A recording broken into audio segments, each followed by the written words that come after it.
I remember him pointing to this and looking up at me, and he says, "That's me right there."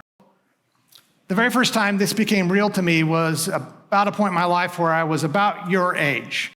So at that time, I was in my seminary studies, not that far removed, just removed from my undergraduate studies, and I went on my first extended mission trip, about 6 weeks, to a large country in East Asia. I was spending time working with International Mission Board missionaries, and my wife and I were leading a team of undergraduate students who were just like 2 years younger than us, teaching English to local, similarly aged people, seeking to build relationships and to share the gospel for about half a summer. And during that course of that time, I met a young man who spoke English pretty well named Carl. And we began meeting regularly to work on his English.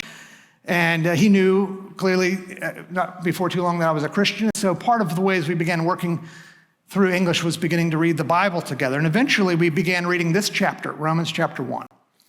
And when we got through these verses, 18 through 21, and then eventually all the way down to 25, where it says, because they exchanged the truth about God for a lie and worshiped and served the creature rather than the creator, he stopped me. I can remember, I still have the Bible we were looking at. I can remember him pointing to the page.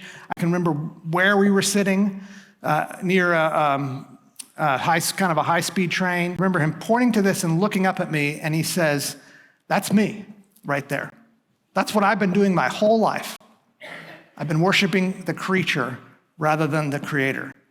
He knew he was guilty of it. And the verses is just sort of confirming that in his heart. But at the same time, he starts crying because he's overjoyed with hope that there's now an answer and a way for him to actually know this creator.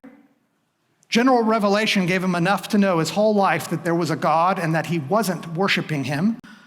But more was needed, he knew, for him to be reconciled to that God.